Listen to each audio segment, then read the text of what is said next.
Pathian in Kohhran hote hun chata mai min pezela hei Hruaitu kara po media kaltangin Inkhawm na hun chata mai min buat sai sak zela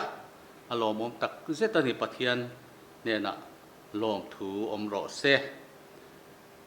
Pathian chibai ibu kang u Pathian thu ingai tha ang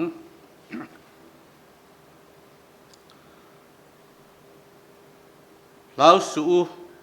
ke in ne na ka om si a mang ang su ke in Pathian kani si a kati chak ang chewa ani ka tran pui ang cheu ka fel na kut ding lamin ka chel reng ang cheu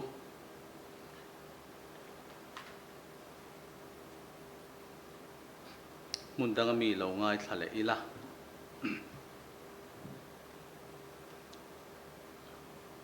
sam som thum palina chang thum le chang sari le chang riat na hi lo ngai thale ang u o lalpa chu mi fak pui ula a ming chu I choi moi tlang ang u ama ti tu te chu an vela lalpa van tir ko chuan a om chila a chan him thi o lalpa thajia chu tem chin te reng u ama arin na ngat mi chu a eng a thole Pathianin a thu kan han chiar te kan za atan mal atharin min som sakle ro se amen I trong trai ang u lalpa chung nung ber kan Pathian min mangai tu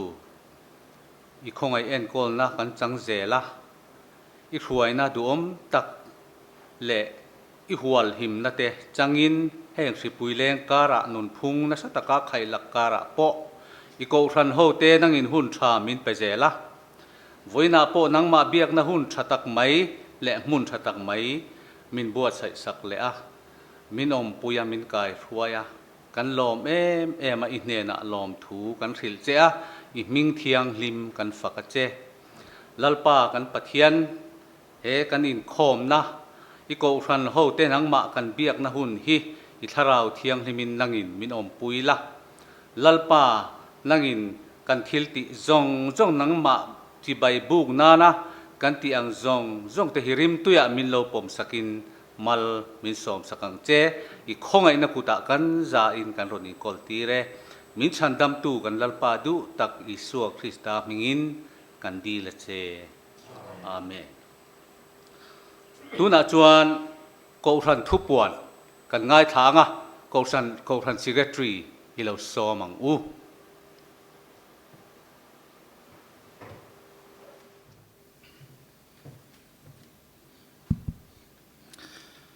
voinia Kohhran puite Pathian khoi na Inkhawm na hun thatak kan nei le theya alom tak zetani voini kan Inkhawm in Hruaitu hi Upa PB Rozuala ani a Thuhriltu pastor RK Lalawmpuia ani anga hei kanan soito in pastor RK Lalawmpuia hi Delhi Mission Field ta South Delhi pastor bial vongtu turin kumita tangin aron om ani a voini an hena train thu kan ngai thadona Pathian thu cha kan ngai thadona alomom hleni ni lai zan ni som pakua Kohhran Inkhawm zoom kaltlangin kan nei leanga kan Inkhawm in Hruaitu turin tulupa Dr. Laurin moya ani anga tran tu nula loi silal hriat chungi upa bial ni na tangin thupui hong tu pula Lalawmpuia kol ni ani anga thupui kan zirho tur kha Kohhran chungchanga zirtir na diklo ti ani tin Pathian ni lia hian Kohhran Inkhawm in Hruaitu turin Rev RK Lalawmpuia ani anga thucha upa kelal mangai hne na train kan ngai thadon ani tin hei tun thla hi August thla ania Kohhran Mizoram Presbyterian Church sinut nuaya hian Kohhran te August ni somthum pakhat thleng kan din mun kan in chia thin ani kha kha tun ni lai tho tran ani som pathum zana Kohhran committee chuanin Kohhran in chia dan tur te an ngai to a hei kumina hian kan Inkhawm na hmuna te kan Inkhawm ho theilowa kum danga kan an ti thin angin bia Kohhran in chia na form te hanin semte arem chang lo deva Kohhran committee chuan Kohhran in chiarna hi bial Hruaitu te kuta an da tiang chuanin mani in tina mi malte Kohhran member te kan in tlo chuak theilawani poin phone lampang te poin kan ron in zot anga tiang chuan Kohhran mi puite kan an in hriat tir lok ani August ni som thum pakhat thlenga kan din mun hi kan in chiar thin ani kha Kohhran mi puiten kan lo hredon nia tin hei thale lama chuan bar thla te kan lo chuang kai anga berual thla kan lo chuang kai don ta berual thla kan man dan tur po hi kumdang angin man thei ani don lova Kohhran committee chuanin zoom kaltlangin berual thla Inkhawm te po man ni selangin ti in arela zoom kaltlanga Inkhawm han nei hian mani thut mun atang te mani in lama tang te in Inkhawm na te han nei thin han nei thei ania chung te chu rem changa mangin kumina berual program te Kohhran mi puitena hlok le zol kan man thei nan tin Kohhran committee chuanin kar khata nilai tho tan le zir top zan te hi hun mang lovina dang zong hi chu hun man ni selangin ti na rela ti chuan tho tan tho le nilai le Saturday ya te zoom kaltlangin berual thu puite kan zir ho thin don ani chu kan han puang lok ni selangin ten tho tan zana hian berual Inkhawm KTP lamin min hruaianga thole zana Kohhran mei chelamin min hruaianga tiang chon hun kan mang dona tin nilai tho tan le zir top zan te hi hun man lo ni se tin Kohhran committee chon arela Bible study kan han nei thin po hi zir top zana kan han nei thin po berual thla chung hi chuanin berual thu pui lama te kan rilru te kan sorbing theina turin tin Kohhran committee chuan September thla chung hi chuan zir top zan le tho tan zana Bible study kan nei thin te ni se ti na real ni kha Kohhran mi puiten lo thria ila berual program te kan zawaya hlok le zual zoga kan man theina turin Kohhran mi puite poin kan rilru te lo siam tharin tran te po lo la ila a thao me chung kan han pon the te ani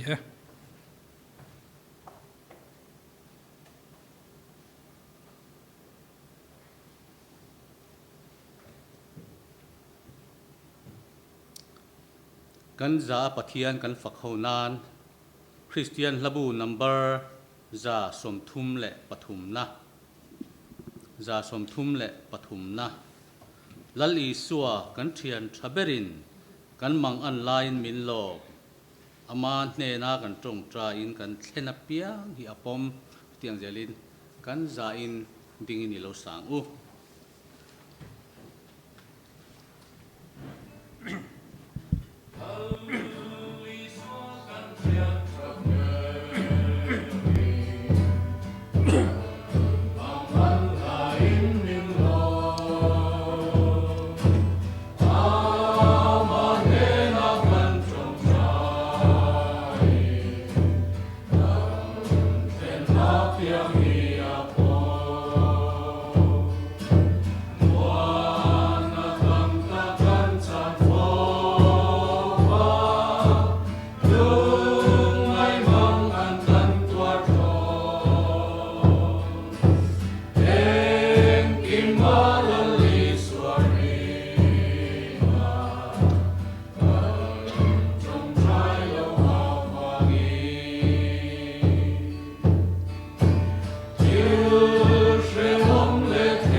le tu na chuan kan Thuhriltu kan som do nanga an hi kha an rot soi ang khanin Delhi Mission Field hemi pastor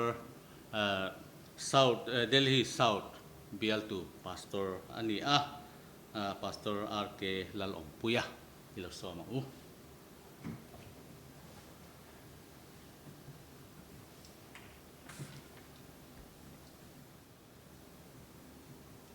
Pathian thu ngai thang Psalm number som sarile pathum na chang som ni pasarile chang som ni pariat Psalm som sari pathum chang som ni pasari le ni riat thu hi ngai thang ngai te nangma hlatom te chu an boral don sia a uire san tu apiang che chu iti boral ta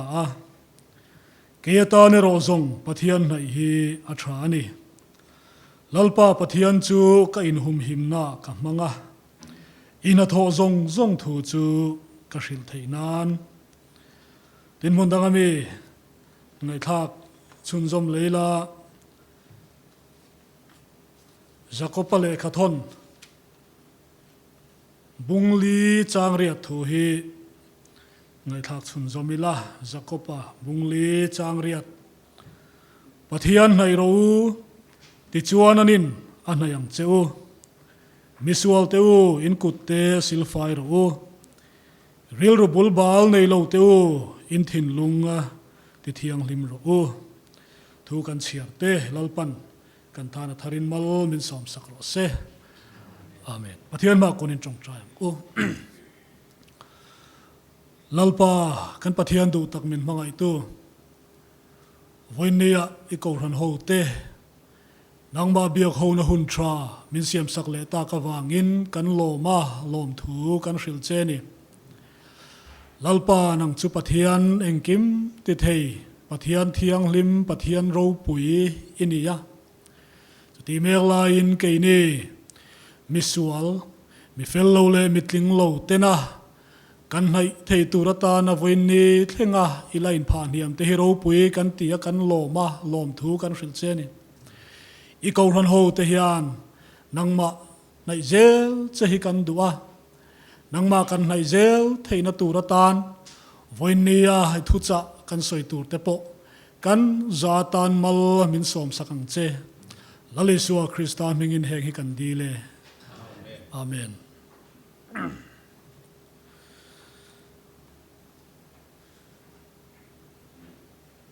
kan Kohhran Hruaitu te du sakna kan changa voinia Pathian thu soi na hun rem chang tak mai kan Kohhran Hruaitu ten minan siam sakhi kalom hle maya kan Hruaitu te chunga lom thu kan soya tin chu ti rual chon he hun mang thei tura Pathian in min hruai na te minom pui na te ka chan zong zonga Pathian ne na lom thu ka soi bokani mara ta to voin thlengin Pathian om ring lo kan ti te hi khovela hian an lo om thina an lo om reng boka chung mi te chuan a hun lain an wang lain Pathian om ring lo ma sela har sat na vor top te mangan na vor top an tuara thina lim kor ruaman zo tak tak chuan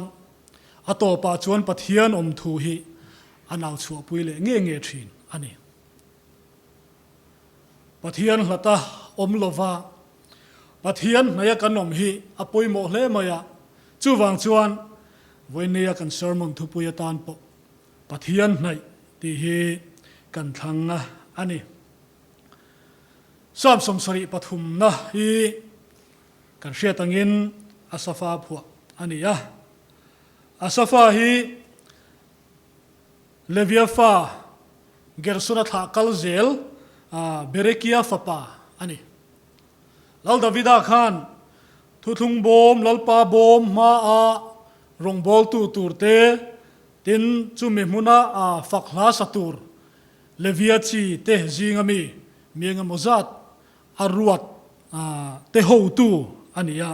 Chronicles pakhat na bungsom paruk changli le changa kan huwa tin kan thu pui Pathian nei ti hi sam som sari pathum na pum pui kan thir thadon ania hemi Pathian nei ti hi tong bula chuan kira a Elohim ti nia chu mi om zia chu Pathian pan emo Pathian ma chon emo ti na ni ti chuan sam som sari pathum na pum pui en hian Pathian nai tin tarlan atum ber nia lang chu ril ruha na harsat na le beidon na wanga lungai na le sheom na ne ya mimang angin ama tran pui thei tu Pathian ama chona avapan na hi ani anti ani tin kong dang le a chuan ring tu rong bol tu in Pathian atanga chakna anei zel na turata na Pathian anai na ti te poina soi thei boko me tin kong dang le a chuan Pathian tel lowa mi hring nun hi engma lo mai ani awangin chu mi hring ina Pathian ama mo e ma wanga Pathian avapan na apo hi ani tila asualom love engwangin nge Pathian kan hnaya tu ti angai tu basatai la engwangin nge Pathian kan hnaya tu achan sang soi tur tam tak om theyanga kong thum en tiang hian han ngai tu don tai la pakhat na chuan Pathian hlata om te chu an boral don Pathian hlata om te chu an boral don e khuvela kan lo pian chu hian kan lau ber pakhat chu thi na ani ti tai la kan sei solom love dam kan duwa wangin nat na kan to chang te poin doctor tha te dam do in tha te kan pana sumle pai te po chunga tan chuan kan nei ang kan nei pialam thleng poin in sen kan in huam thina ni chu tiang ang chuan thi hi kan lau le ma dam hi kan do thi sam somsari pathum na chang som ni pasaria khan ngai te nang ma hla ta om te chuan boral don sia awire san tu piang cha chui ti boral ta ti kan huwa atun lai khovel kan thlir chuan Pathian nei thadu lo te Pathian du zong anga om lo te chan sang awangin an borala kum no pangte te in kanin sun zut mai ani Pathian nei du lo te Pathian hlata om chu boral na ni Jacob abungli chang som pali kan chiar chuan in nun na chu enge ni chum rei lo te lo langa ral le ta mai thinang hian sia ti kan huwa kan nun na chunga hian thu kan nei lo hle maya kan chin tu la kan shehek lovani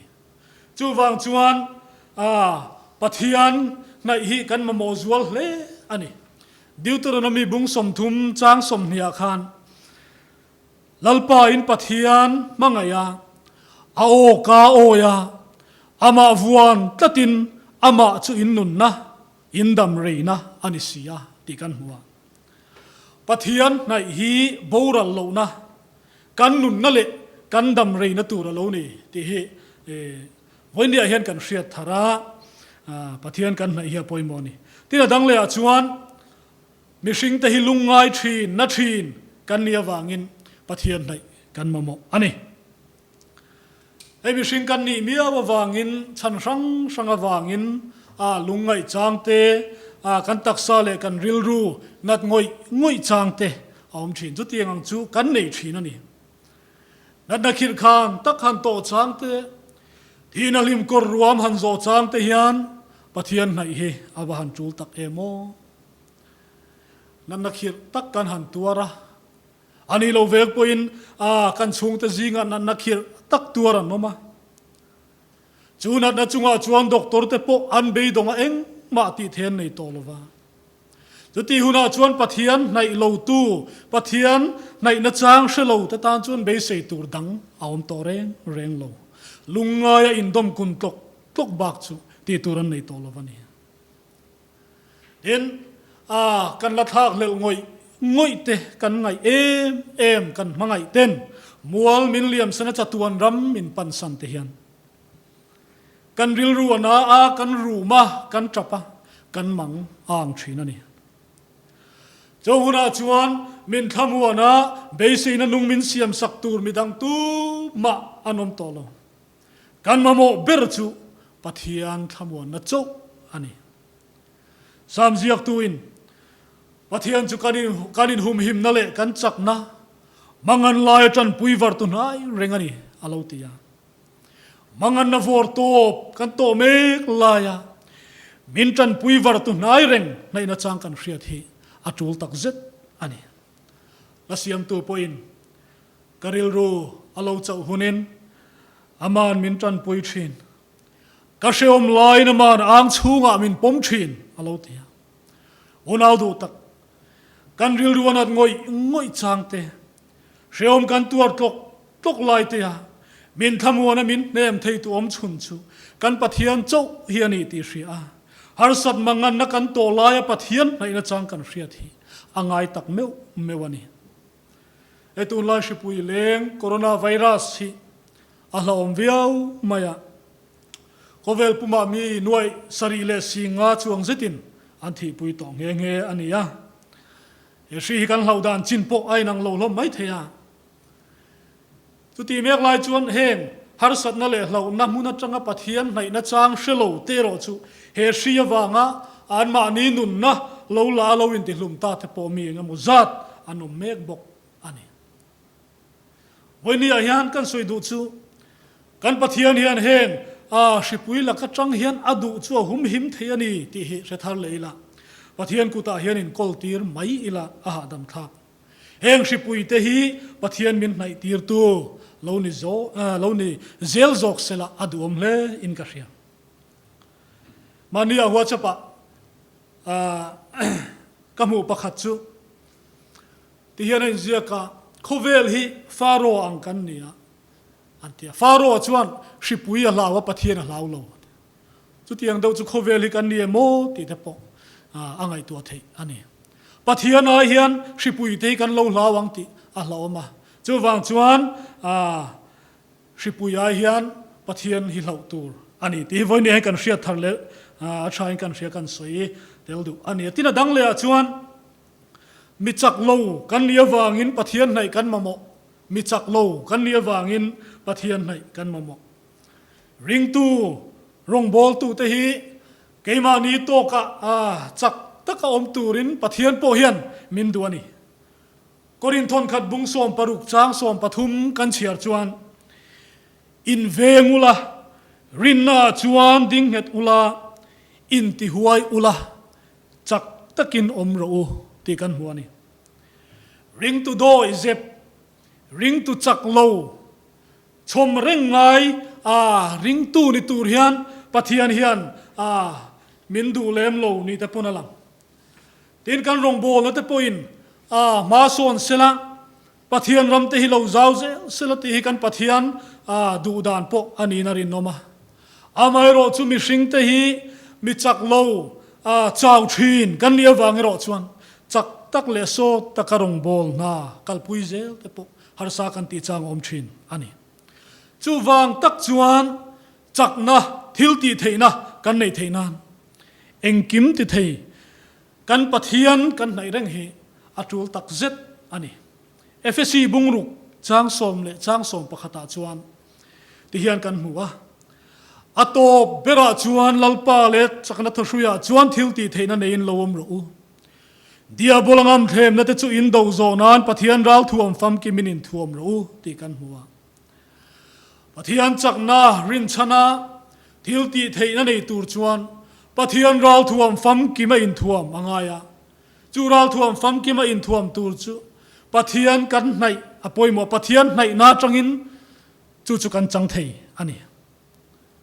atir ko pola hi arong bol na alotling le ti kan hria arong bol in ra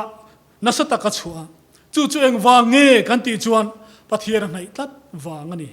ti la kan sei sualom love Philippi bungli chang som pathuma khan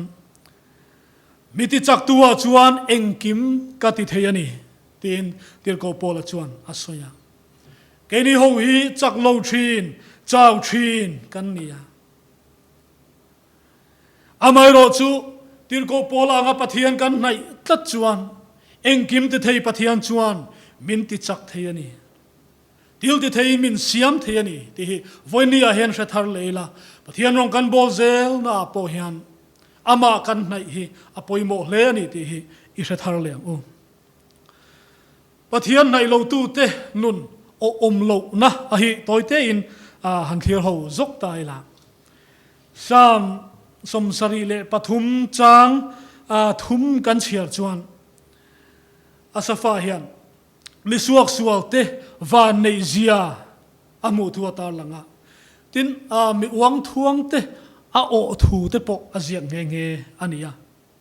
ti chuan a ziak thazela chang som pania chuan chung mi sual te chu nuam sataka omin an ho satul tula tin asoi chun zoma amai ro chu kan chia thak zel chuan chang som pariat le chang som pakwa chuan chung mi te chu Pathianin munnal taka ada chiat na apaya mit khap kar lekati triawin anoma thilrap thak taktea ti boral anni tin asafa hian ziak atarlang ani unadu tak oini ai Pathian nai lo tu diglo takasum lalu ta hosa in le lo thatak takte ne ya lir thei chang kang le nal tak nei andu zonga piang eina andu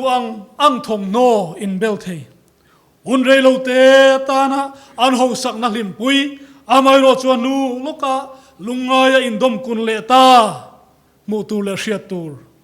anom tanual mai teru zule rui lo danga wanga lo ta chele ta te tin rui lo le nat na lo meng engemo wanga boral ta hriat tur tam tak anom bokani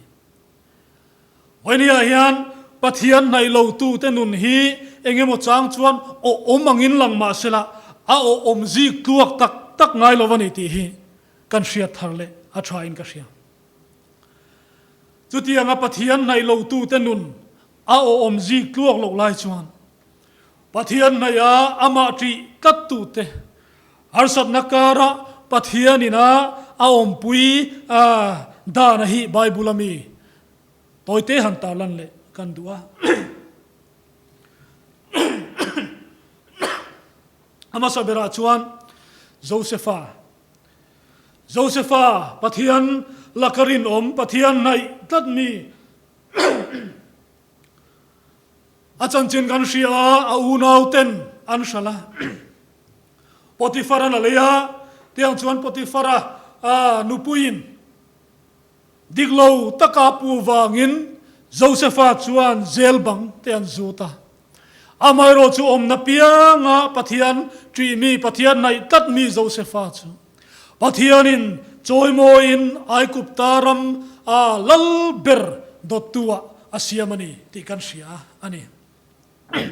tin Davida Pathian nai tat mi Pathian poin kathin lungang pumi ati hialakha lal solan tha tumina bei fova amai ro chu Pathianin tlan chuana tur aruam han sak zela tlan chuak thina atopa chuan Israel lal ro pui ber alonita ani tira dangle chuan Daniela ram ho tu le thunei turwal tenan itsi ka wanga heina turatan lalber darianena chotong trai turtia lalber danan siam tir nu po Pathian nai tat Jerusalem lam hoya apin dan tukver honga nitin ati dan thin panga ya Pathian ne na voidhum tong trai thina kha sakei bak nei pu ka pailuani nima sila Pathianin chumia tang chuan hum hima achan chuaka lal daria le lal kura ro re lain du sak a lo tirani ti kan mu ari unau du tak kan Pathian hian ma nai tat thin te ayan san ngai lova arsat na te po tok ve bok thin ma se a chan chuak he khovela nge po hian din mun tha alu atir fo thin ani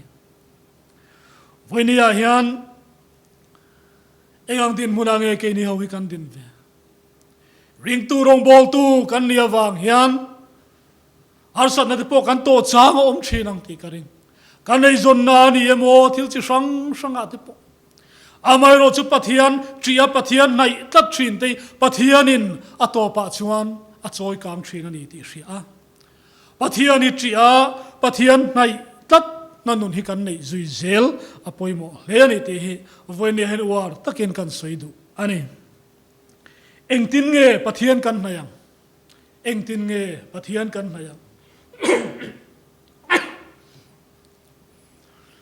pathian hi chuan min nai reng maya keimani zok hi kan lo la fo thin zok alo ni a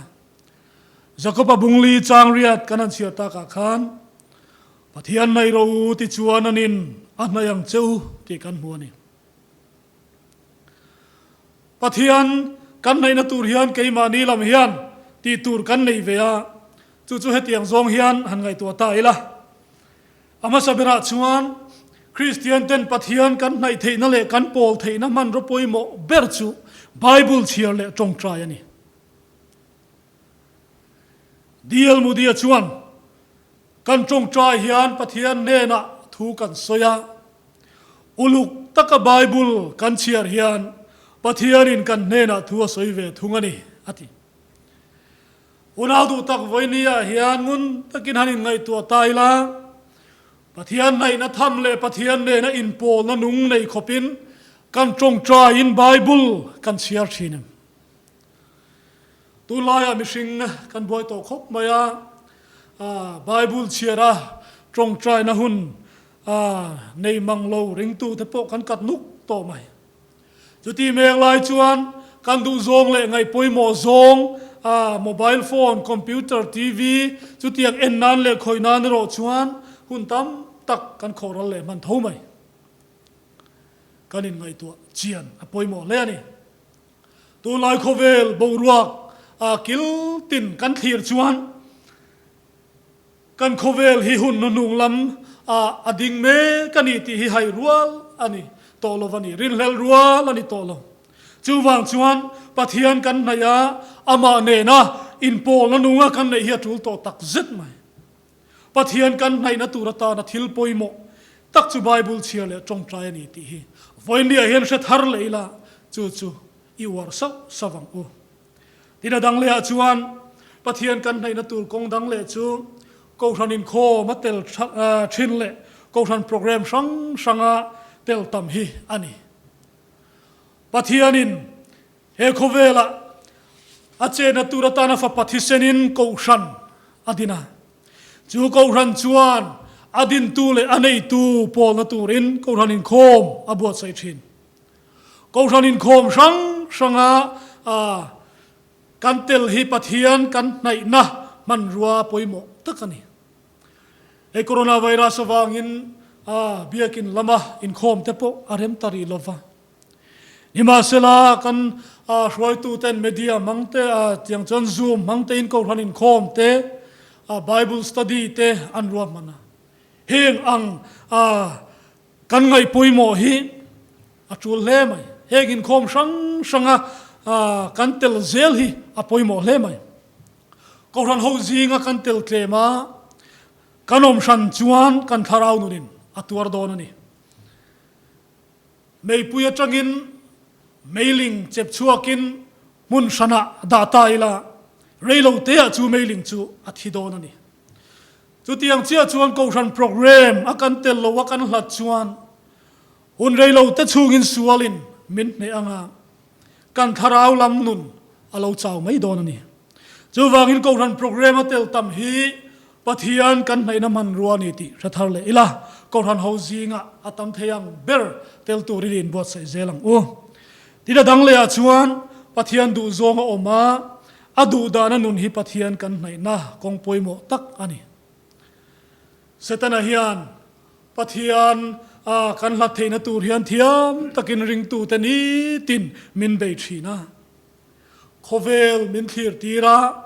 khovel mi te om dan anga om ve du na te khovel mi te nei ang nei ve chak na te min siam sak thin mi poin an ti mi poin an nei tin thiam takin min thema nima sela chung khovel thil ta chu pathian du zong kal na pathian du zong do dal na alo ni fo thin abik takin tun lai khovela thalai te kan tran mar angai ta le mai pathian min nai tir tu nilawa pathian min hlat tir tu zok kan ban pha ka hian thil chi sang sang atam ta le mai chung kara chuan pathian du zong enge ni tia pathian kan nai theina tur lama ngai to chunga ni tinahun kan man angai tak meu to ani unau du tak imi malnuna i chung kuwa harsat nai tok thinem i tharau lam nun a chau chang nei thinem lungai mangan na chi sang ten atlak bok thin chem sumle pai harsat na wanga rum vong chang te nei thinem he khovela hian mal ngoi nia in hriat chang te he khovela hian min tran pui tu tur tu man tom anom to lowani hi a ti hial chang te inei thinem i harsat na chinfel puya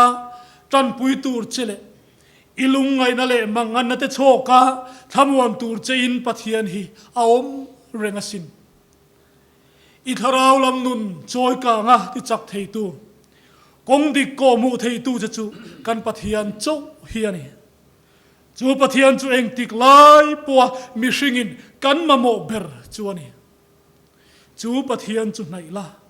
ti chuan ani poin anayam che ke ta ne ro zong pathian nai hi athani athu kan soi tak te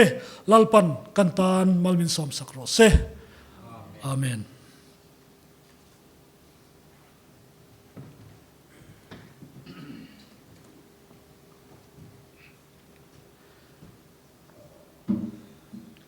thu cha ro pui tak mai Pathian nai tura Pathian nai apoi mo zia kan ngai tha halomom tak zet ani kan Inkhawm te tin lam kan lo nai to nga kan Thuhriltu la than Christian labu number somrup pakhat na ni tin i suwa ka thin lungin ka mangai deu dewa ama chuni eng ai poin amoi jok em ama chu katana moi na ro pui ber alo ni tin ama ai na lo moi deu zelani tiang zelin kan za in dingin kan sa nga kan sak zo a Thuhriltu in malsom na in kan Inkhawm te min trin dawn nia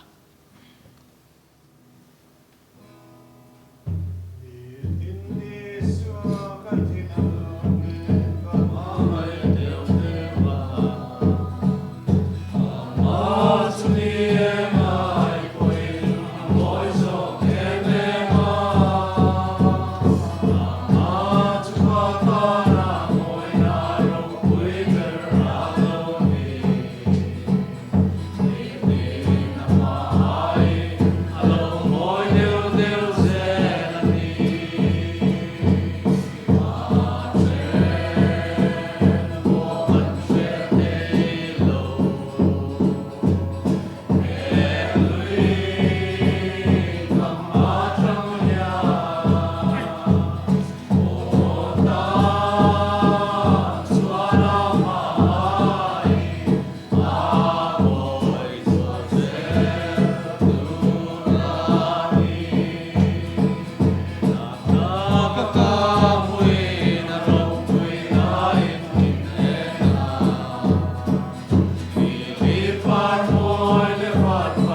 pa le fa pa le tharau thiang lim Pathian en kim ti the mal som na te aom puina kai hruai na apol tharna duam tak chu khovel ram tinarin na kan chung te hne na le a Kohhran hawa hian tu na tanga kum khua in lawam zel ro se Amen. amen